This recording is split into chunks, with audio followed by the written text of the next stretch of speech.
I took the document, left the pen. I'll review it with my attorney. Derek's expression shifted. Just slightly. That's your right. But the offer expires Friday at 5 p.m. If you don't sign by then, we move forward with termination. Understood. I stood, walked out. I didn't go back to my desk. I went to my car, sat in the parking lot, read the entire agreement again. 19 pages, single-spaced, dense legal language. I'd been with the firm 18 months, independent contractor. Renewable 6-month terms. My current contract ran through November. It was April. I pulled out my original contract, the one I'd signed when I started, found the non-compete section, page 8. Contractor agrees not to engage in directly competitive consulting services within the technology sector for a period of 12 months following contract termination, within a radius of 100 miles of company headquarters. 12 months. 100 miles. The severance agreement said 36 months. 200 miles. I compared the language. The severance version wasn't referencing my original contract. It was replacing it. I took photos of both documents, saved them to my personal cloud. Then I searched for employment attorneys in Austin. I called 3 firms, left messages. 2 called back within the hour. The first attorney quoted $5,000 for a contract review. The second quoted $3,500. I booked a consultation with the second. Her name was Linda Ochoa. She could see me the next morning. I confirmed. Then I went home. That evening, I reviewed my files, every project I'd worked on, every client deliverable, every email from Derek or the firm's partners. I organised them chronologically. I noted which projects I'd led, which clients I'd brought in, which proposals I'd written. Then I reviewed my invoices. I'd billed $680,000 in the past 18 months. The firm charged clients at a 3 times markup on my rate. That meant I generated roughly $2 million in revenue. I documented everything. Then I checked my contract again. Section 7. Either party may terminate this agreement with 30 days written notice. I'd received the severance offer on a Tuesday. Today was Wednesday. They'd given me until Friday. That was 3 days, not 30. I noted it. Linda's office was in downtown Austin. Small, professional. She reviewed the severance agreement for 40 minutes while I sat across from her. Finally, she looked up. This is overreach. I waited. Your original contract specifies 12 months, 100 miles. This severance agreement attempts to impose 36 months, 200 miles. That's not enforceable as a modification without separate consideration. What does that mean? It means they can't change the terms of your non-compete just by putting it in a severance agreement. You'd have to receive something of value in exchange, and severance for a contract they're terminating early doesn't qualify. You're already entitled to work through November under your current contract. So the 3-year restriction doesn't apply? Not as written, but there's another problem. She turned to page 4. This clause here, it says you waive all claims related to your contract, including breach of contract claims. But they're terminating you with 3 days' notice when your contract requires 30 days. That's a breach. They can't make you waive a claim for something they're actively doing. I leaned forward. What happens if I don't sign? They said they'd terminate you for cause. Did they specify what cause? No. Then it's likely a bluff. If they had legitimate cause, they'd document it. The fact that they're offering severance suggests they don't. They're trying to push you out quietly and lock you out of the market. Why?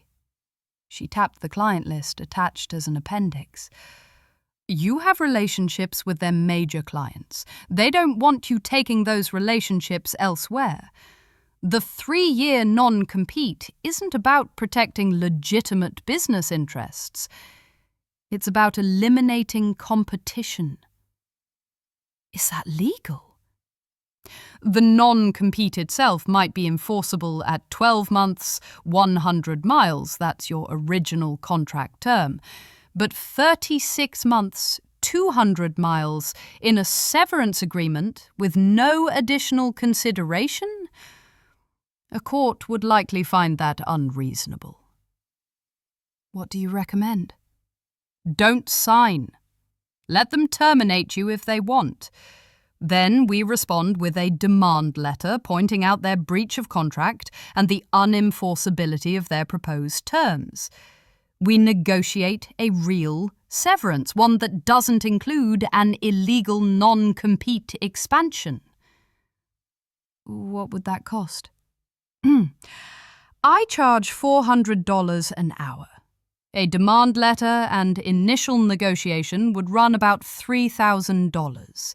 If it goes to litigation, we're looking at $15,000 to $30,000. But most of these settle before that. I thought about it. I had savings. I had another 7 months of contract work they owed me. I had client relationships they clearly valued. Draft the demand letter, I said. But don't send it yet. I want to see what they do on Friday. Smart. Let them make the first move. I paid her retainer, left. Thursday passed. No contact from Derek, no follow-up email, nothing. I worked from home, completed my current client deliverables, documented my hours, sent invoices. Friday morning, I received a calendar invitation. Subject, final discussion. Time, 4 p.m. Attendee, Derek. I accepted. At 4 p.m, I joined the video call. Derek appeared on screen, professional, measured. Victoria, have you made a decision? I've reviewed the agreement with my attorney. I won't be signing. I see. Can I ask why? The non-compete terms exceed what's in my original contract. The severance doesn't provide adequate consideration for the expanded restrictions, and the termination timeline violates the 30-day notice requirement in my contract. His expression didn't change. Your attorney told you that? Yes. Victoria, I want to be clear. If you don't sign this agreement, we will terminate your contract. Today. That termination will be for cause, and it will be documented. What cause? Performance issues, missed deadlines, client complaints. I haven't missed deadlines. I haven't received client complaints. If you have documentation of performance issues, I'd like to see it. We don't need to provide documentation to terminate a contractor. Actually, under Section 7 of my contract, you do need to provide 30 days' notice. Today is day 3. We're offering you a generous exit, Victoria. 6 months' salary, clean record. All you have to do is sign. The exit isn't generous if it prevents me from working for 3 years. Then we'll proceed with termination, effective immediately. You'll receive payment for hours worked through today, no severance, and we'll enforce the original contract terms, 12 months, 100 miles. That's your choice. It is. This call is your official termination notice. I'll send written confirmation within the hour. Please return all company equipment by Monday. He ended the call. I closed my laptop. waited. The email arrived at 4:47 p.m. Subject: Contract Termination Notice. Victoria, as discussed, your contractor agreement is terminated effective immediately due to performance deficiencies and failure to meet client expectations. Your final payment will be processed within 2 weeks and will include compensation for hours worked through April 18th. Please return all company equipment, including laptop and phone, by Monday, April 21st at 5 p.m. The non-compete and confidentiality provisions of your original contract remain in effect. Regards, Derek Hoffman, Managing Director. I forwarded it to Linda with a note. They terminated me. No documentation of performance issues provided. Proceed with demand letter. She replied in 20 minutes. Received. I'll draft over the weekend and send Monday. I spent the weekend documenting everything. I created a timeline of my projects. I compiled client testimonials from emails. I gathered invoices showing my billing history. I reviewed every deliverable I'd produced. Then I reviewed my contract again. Section 9. In the event of early termination by the company without cause, contractor is entitled to compensation for the remainder of the contract term. My contract ran through November 30th. That was 7 months. At my monthly rate, that was $98,000. They'd terminated me immediately, without cause documentation, without 30 days' notice. I calculated what they owed me. 7 months of contract compensation, plus the immediate termination breach, plus denial of the opportunity to cure any alleged performance issues. I sent Linda the calculations. Monday morning, Linda's demand letter went out. It was 4 pages, professional, precise. Key points. The company breached the contract by terminating without 30 days' notice. The company breached the contract by terminating without documented cause. Under Section 9, termination without cause entitled me to payment through the contract term. The severance agreement's expanded non-compete was unenforceable. Demand: $98,000 for remaining contract term, plus $15,000 for breach of notice requirement, plus written confirmation that only the original 12-month, 100-mile non-compete applied. Total: $113,000. The letter gave them 10 business days to respond. They didn't respond for 9 days. On day 9, I received an email from the firm's general counsel. Not Derek. Subject: Response to demand letter. Ms. Carter, we have reviewed your attorney's demand letter dated April 21st. We dispute your characterization of the termination and your claimed entitlement to future compensation. Your contract was terminable at will. The 30-day notice provision applies only to voluntary termination by either party, not to termination for cause. We terminated your contract for performance deficiencies, which constitutes cause under Section 6B of your agreement. However, in the interest of avoiding protracted litigation, we are willing to offer a settlement of $40,000 in exchange for a full release of claims and mutual non-disparagement. This offer expires in 5 business days. I forwarded it to Linda. She called within the hour. They're scared. How do you know? They went from sign or we'll destroy you to here's $40,000, please go away in 2 weeks. That means their legal team reviewed the file and told them they're exposed. So we counter? We counter. But first, I want to push on the cause claim. If they had real performance documentation, they would have attached it. The fact that they're citing Section 6B but not providing evidence means they don't have it. What do we ask for?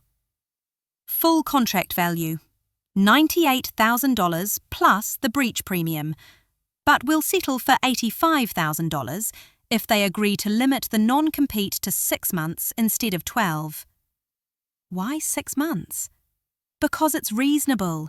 It gives you time to line up clients while still protecting their legitimate interests. And you're willing to compromise. Send it. Linda's counter went out the next day. 80 fighting $1,000, 6-month non-compete, 10 days to respond.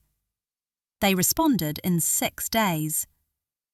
We will agree to $70,000 and an 8-month non-compete. This of our final offer. Linda called me. Take it. Why?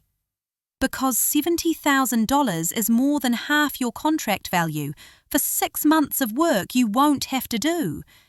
8 custa reasonable, and you're dropping the throat their terms X entirely. You'll be for to work again by your. I watching about it. 70 citing dollars, 8 months, clean today. What about the cause termination? Does taking on record? We'll negotiate that out. The setting agreement will state that the termination was without cause and that both parties entered into a mutual separation agreement. Our record stays clean. Do it. The timing agreement arrived the following week. Linda reviewed it, made 3 limps, sent it back. They accepted the glimpse. I signed on May 15th. 27 days after Darkest had slid the first severance agreement across the table. The payment attached on taking with May 22nd, $70,000, minus Linda's fees.